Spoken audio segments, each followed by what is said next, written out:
Good evening friends. इस video में हम लोग भारत के गवर्नेंस तंत्र तथा वायसराय से महत्वपूर्ण क्वेश्चंस करने वाले हैं। बक्सर के युद्ध 1764 के समय गवर्नर कौन थे? बेंजीटार्ड। सन 1770 में बंगाल में अकाल के समय गवर्नर कार्टियार थे। बंगाल के अंतिम गवर्नर वारेन हेस्टिंग्स थे। 1772 में प्रत्येक जिले में एक फौजदारी तथा दीवानी अदालतों की स्थापना की गई। यह तीनों स्टेटमेंट बिल्कुल सही है, ऑप्शन डी सही हो जाएगा। ब्रिटिश इंडिया एक्ट के विरोध में जब इस्तीफा देकर वारेन हेस्टिंग्स 1785 में इंग्लैंड पहुंचे तो किसके द्वारा उसके ऊपर महाभियोग का मुकदमा दायर किया गया? एडमंड वर्क के द्वारा। ब्रिटिश इंडिया एक्ट कब आई थी? 1784 ईस्वी में। प्रथम रोहिल्ला युद्ध कब हुआ? 1774 ईस्वी में। प्रथम रोहिल्ला युद्ध कब हुआ? 1774 ईस्वी में। बंगाल गवर्नर तथा उसकी काउंसिल एवं कलकत्ता उच्चतम न्यायालय के मध्य शक्तियों का कार्य क्षेत्र स्पष्ट रूप से विभाजित किस एक्ट के तहत किया गया? 1781 का एक्ट के द्वारा। किस मुकदमे को न्यायिक हत्या की संज्ञा दी जाती है? महाराज नंद कुमार पर अभियोग लगाकर फांसी। 1784 के ब्रिटिश इंडिया एक्ट के तहत परिषद के सदस्यों की संख्या 4 से घटाकर 3 कर दी गई। विल्किंसन द्वारा हितोपदेश अंग्रेजी में अनुवाद किया गया। राजकीय कोषागार को वारेन हेस्टिंग्स द्वारा मुर्शिदाबाद से पटना हस्तांतरित किया गया। और यह स्टेटमेंट फर्स्ट और 2 सही हो जाएगा, स्टेटमेंट 3 गलत हो जाएगा कि राजकीय कोषागार को वारेन हेस्टिंग्स द्वारा मुर्शिदाबाद से कलकत्ता स्थानांतरित किया गया था। कर्नवालिस के समय में भारतीय न्यायाधीशों से युक्त जिला फौजदारी न्यायालयों को समाप्त कर 4 सर्किट कोर्ट की स्थापना कहाँ की गई? कलकत्ता, ढाका, मुर्शिदाबाद और पटना में। सर जॉन सोर के देशी राज्यों के प्रति तटस्थता या हस्तक्षेप की नीति का अपवाद बनकर कौन सी देशी राज्य उभरा? अवध। 1793 के चार्टर एक्ट के समय गवर्नर जनरल सर जॉन सोर थे। बिल्कुल सही है। सन 1800 में निजाम एवं मराठों के बीच खुर्दा का लड़ाई हुआ। नहीं, यह स्टेटमेंट गलत हो जाएगा क्योंकि सन 1795 में निजाम एवं मराठों के बीच खुर्दा का लड़ाई हुई थी। इसका सही आंसर हो जाएगा ऑप्शन ए। सन 1803 में गवर्नर जनरल वेलेस्ली के समय किस अंग्रेज अधिकारी ने लाल किले पर कब्जा कर लिया था? लॉर्ड लेक ने। सन 1803 में गवर्नर जनरल वेलेस्ली के समय किस अंग्रेज अधिकारी ने लाल किले पर कब्जा कर लिया था? लॉर्ड लेक ने। लाल किले का पहला ब्रिटिश रेजिमेंट कौन था? ऑक्टरलोनी। लाल किले का प्रथम ब्रिटिश रेजिमेंट कौन था? ऑक्टरलोनी। सिविल सेवकों को अंग्रेजी हुकूमत के समय प्रशिक्षण कहाँ दिया जाता था? हेलबरी में।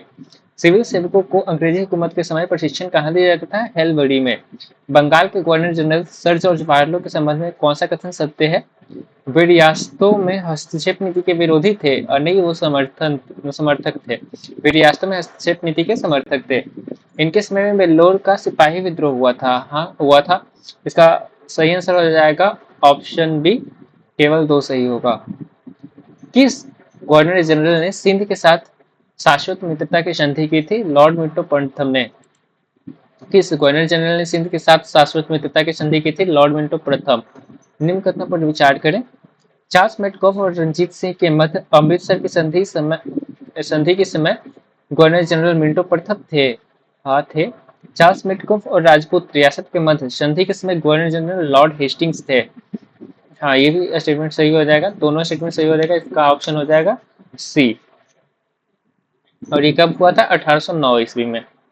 किस गवर्नर जनरल के मराठा परिसंघ का कंपनी साम्राज्य में विलय कराया? Lord Hasting. किस गवर्नर जनरल ने मराठा परिसंघ को अपनी कंपनी साम्राज्य में विलय कराया? Lord Hasting. लॉर्ड हेस्टिंग को मार्क्वेस ऑफ हेस्टिंग्स की उपाधि कब दी गई थी? सुगौली संधि के बाद। लॉर्ड हेस्टिंग को मार्क्वेस ऑफ हेस्टिंग्स की उपाधि कब दी गई थी? सुगौली संधि के बाद।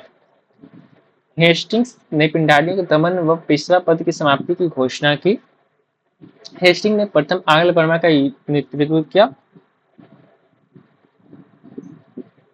सन 1827 में बैरकपुर की सैन्य विद्रोह के समय हेस्टिंग्स गवर्नर जनरल था। बैरकपुर में सैन्य विद्रोह 1824 में हुआ था, ना कि 1827 ईस्वी में। इसका सही आंसर हो जाएगा ऑप्शन ए। केवल स्टेटमेंट फर्स्ट सही है, बाकी दोनों गलत है। लॉर्ड विलियम बेंटिंग के समय में असत्य कथन कौन सा है? उनके समय में है असत्य। इसने भारत में शिक्षा और पश्चात चिकित्सा पद्धति का विकास किया था। ये ऑकलैंड ने करवाया था, न कि विलियम बेंटिंग ने। तो इसका सही आंसर हो जाएगा ऑप्शन सी। बाकी क्या क्या करवाया था वो देखते हैं। इसने कलकत्ता मेडिकल कॉलेज की नींव रखी थी। इसने कर्नवालिस द्वारा स्थापित सर्किट कोर्ट को बंद किया था। इसके कार्यकाल में न्यायालयों में फारसी भाषा के स्थान पर देसी भाषाओं को अपनाया गया। लॉर्ड विलियम बेंटिक के अफीम के व्यापार को नियमित करने के बाद यह केवल किस स्थान से निर्यात की जा सकती थी? बंबई से। बेंटिक ने आगरा प्रेसिडेंसी का निर्माण कब किया? 1834 ईस्वी में। डलहौजी ने कुप्रशासन के आधार पर मैसूर, कुर्ग एवं कछार का विलय किया? नहीं, ये डलहौजी ने नहीं किया था। ये डलहौजी ने नहीं किया था, ये बेंटिक ने किया था, विलियम बेंटिक ने। ऑकलैंड ने भारत में शिक्षा पाश्चात्य चिकित्सा पद्धति का विकास किया? हाँ, किए थे। इसका सही आंसर हो जाएगा ऑप्शन बी। सिर्फ स्टेटमेंट 2 सही हो जाएगा इसमें। सन 1843-44 में देसी भाषा में ग्रामीण शिक्षा के विकास के लिए प्रस्तुत योजना का नाम क्या था? थॉम्पसन योजना। अवध के विलय किसके रिपोर्ट के आधार पर कुप्रशासन का आरोप लगाकर किया गया? आउटरम का रिपोर्ट आधार पर। किस गवर्नर जनरल ने सैन्य विभाग को सार्वजनिक विभाग से अलग कर एक नया विभाग बना दिया? लॉर्ड डलहौजी।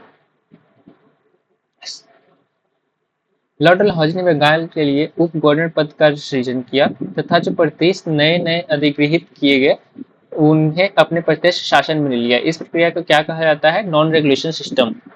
यूरोपीय सेना द्वारा श्वेत विद्रोह कब किया गया? 1859 ईस्वी को। मिलान करें, नागरिक विधि संहिता, फौजदारी विधि संहिता, भारतीय दंड संहिता।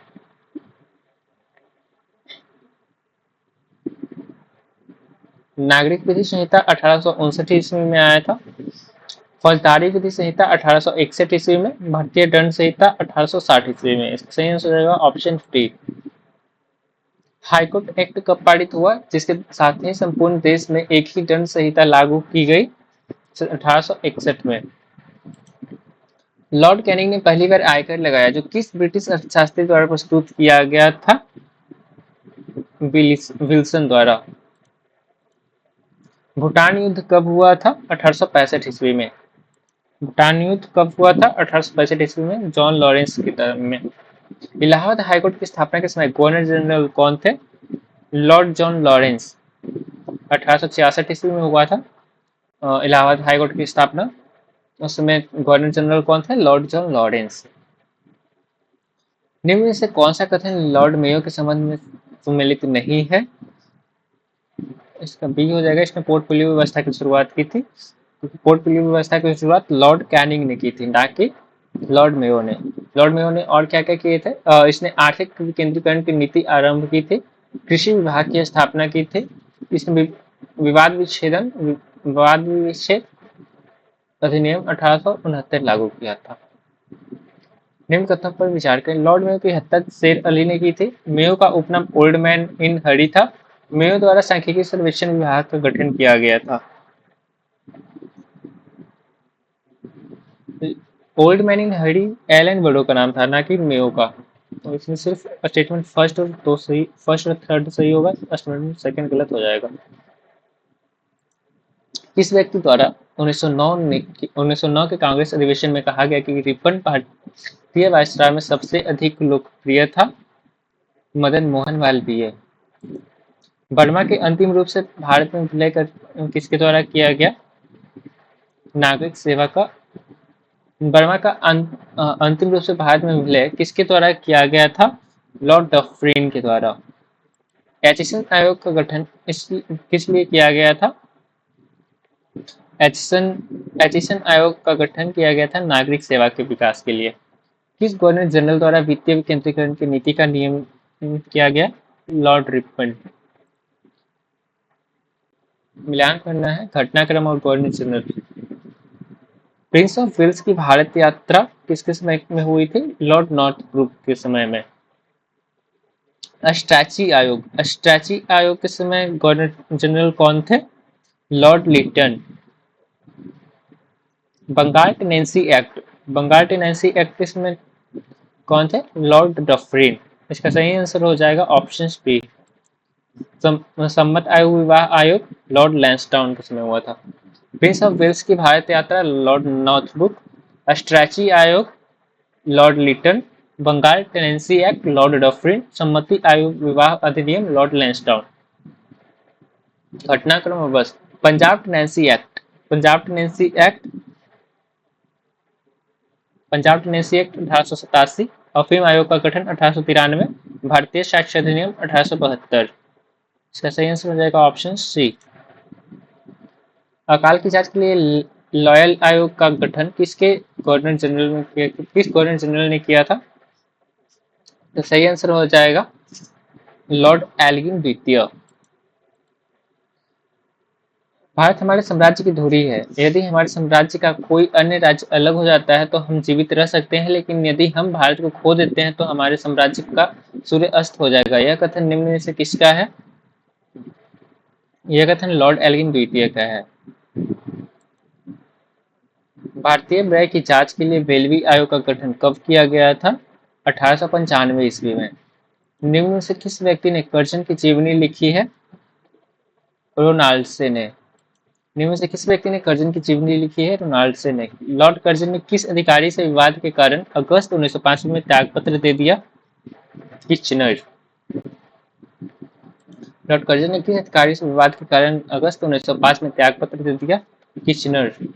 कर्जन द्वारा भारतीयों को स्वशासन से वंचित करने हेतु कोलकाता कॉर्पोरेशन एक्ट कब लाया गया था? 1899 ईस्वी में। कर्जन द्वारा भारतीयों को स्वशासन से वंचित करने हेतु कोलकाता कॉर्पोरेशन एक्ट कब लाया गया था? 1899 ईस्वी में। 1899 में ब्रिटिश मुद्रा पाउंड को भारत में मान्य घोषित किया गया। 1 पाउंड 25 रुपए के बराबर होता है। 25 नहीं, 15 रुपए के बराबर होता है। इसका सही आंसर हो जाएगा ऑप्शन ए।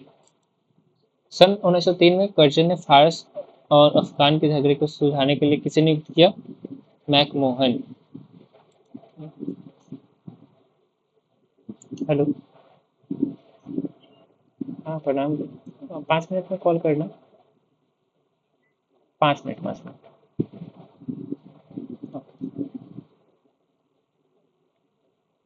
निम्न कथनों पर विचार करें। कर्जन ने कोलकाता कॉर्पोरेशन एक्ट के माध्यम से निर्वाचित प्रतिनिधियों की संख्या को बढ़ा दिया तथा नामित सदस्यों की संख्या को बढ़ा दिया। विश्वविद्यालय सुधार अधिनियम 1902 में तथा विश्वविद्यालय आयोग की स्थापना 1904 में कर्जन ने थॉमस रेले की अध्यक्षता में किया। इसका सही आंसर हो जाएगा न तो फर्स्ट न ही सेकेंड, दोनों स्टेटमेंट गलत हैं। भारत की शिक्षा व्यवस्था की आलोचना करते हुए किसने कहा कि पूर्व एक ऐसा विश्वविद्यालय है जहां विद्यार्थी को कभी डिग्री नहीं मिलती? यह लॉर्ड कर्जन ने कहा था। कर्जन ने 1904 में ऑफिशियल सीक्रेट एक्ट को पारित कर सरकारी नियंत्रण को और दिया। कर्जन ने यंग हस्बैंड मिस शान को तिब्बत में भेजा। कर्जन ने सर एंटनी मैकडोनाल्ड की अध्यक्षता में एक अकाल आयोग का गठन किया। यह तीनों स्टेटमेंट सही है। बाल गंगाधर तिलक को राजद्रोह के आरोप में 1908 में 5 वर्ष का कारावास दिया गया। लॉर्ड मिंटो की कार्यकारिणी में पहला भारतीय सदस्य एचपी सिन्हा को नियुक्त किया गया। एसपी सिन्हा 1920 में बिहार प्रांत के गवर्नर के पद पर नियुक्त हुए थे। इसमें स्टेटमेंट 2 और 3 सही होगा, स्टेटमेंट फर्स्ट गलत है। एलिंगस्टन आयोग ने नागरिक सेवाओं में कितने प्रतिशत भारतीयों की नियुक्ति की बात कही? 25%। एलिंगस्टन आयोग ने नागरिक सेवाओं में कितने प्रतिशत भारतीयों की नियुक्ति की बात कही? 25%। सटलर आयोग 1917 में 2 भारतीय सदस्य कौन कौन थे? आशुतोष मुखर्जी और जियाउद्दीन अहमद। एलिंगस्टन आयोग का गठन किस गवर्नर जनरल ने किया था? लॉर्ड हार्डिंग द्वितीय ने। एलिंगस्टन आयोग का गठन किस गवर्नर जनरल ने किया था? लॉर्ड हार्डिंग द्वितीय ने। सैन्य सुधारों के संबंध में सैंडहर्स्ट की अध्यक्षता में गठित समिति में भारतीय सदस्य कौन थे? मोतीलाल नेहरू। भारतीय सदस्य कौन थे? मोतीलाल नेहरू। स्वामी श्रद्धानंद की हत्या कब की गई थी? 1926 ईस्वी में। स्वामी श्रद्धानंद की हत्या कब की गई थी? 1926 ईस्वी में। हरकोट बटलर समिति का संबंध किससे है? देसी रियासत से। हरकोट बटलर समिति 1927 में आई थी और इसका संबंध किससे है? देसी रियासत से। प्रथम ट्रेड अधिनियम कब पारित किया गया जिसमें हड़ताल का वैध माना गया? 1926 ईस्वी में। भारतीय सेना अकादमी की स्थापना देहरादून में कब की गई थी? 1932 ईस्वी में। भारतीय सेना अकादमी की शुरुआत की स्थापना देहरादून में कब की गई थी? 1932 ईस्वी में। सुभाष चंद्र बोस का भारत के से पलायन कब हुआ? 1941 ईस्वी में। सुभाष चंद्र बोस का भारत से पलायन कब हुआ था? 1941 ईस्वी में। गांधी जी द्वारा व्यक्तिगत सत्याग्रह कहाँ से प्रारंभ किया गया? पवनार आश्रम से। गांधी जी द्वारा व्यक्तिगत सत्याग्रह कहाँ से किया गया? पवनार आश्रम से। निम्न तथ्यों पर विचार करें। भारत को स्वतंत्र करने की घोषणा ब्रिटिश प्रधानमंत्री ने 20 फरवरी 1947 को की थी। हाँ, सही है ये कथन। जब भारत को स्वतंत्र करने की घोषणा ब्रिटिश प्रधानमंत्री ने की, तब भारत के वायसराय लॉर्ड माउंटबेटन थे, नहीं उसमें लॉर्ड बेवेल थे, और ये स्टेटमेंट गलत है, और इसका स्टेटमेंट हो जाएगा केवल फर्स्ट सही होगा। किस गवर्नर जनरल के समय में भारतीय विश्वविद्यालय के कार्य करना आरंभ किया? Lord reading. मिलान करना है दिल्ली दरबार और वायसराय। प्रथम दिल्ली दरबार के समय वायसराय कौन थे? लॉर्ड लिटन। द्वितीय दिल्ली दरबार के समय लॉर्ड हार्डिंग। तृतीय दिल्ली दरबार के समय द्वितीय दिल्ली दरबार के समय लॉर्ड कर्जन। तृतीय दिल्ली दरबार के समय लॉर्ड हार्डिंग और चतुर्थ दिल्ली दरबार के समय लॉर्ड रीडिंग। तो सही आंसर हो जाएगा ऑप्शन डी। फिर से एक बार देखते हैं। प्रथम दिल्ली दरबार लॉर्ड लिटन के कार्य में हुआ था। द्वितीय दिल्ली दरबार लॉर्ड कर्जन के समय। तृतीय दिल्ली दरबार लॉर्ड हार्डिंग और चतुर्थ दिल्ली दरबार लॉर्ड रीडिंग। किसने क्लाइव को बड़ी बड़ी नींवें रखने वाला कहा? यह बर्क ने कहा था। बर्क ने कहा क्लाइव बड़ी बड़ी नींवें रखने वाला। पर्सिवल स्पीयर ने किसे भविष्य का अग्रदूत कहा? लॉर्ड क्लाइव को।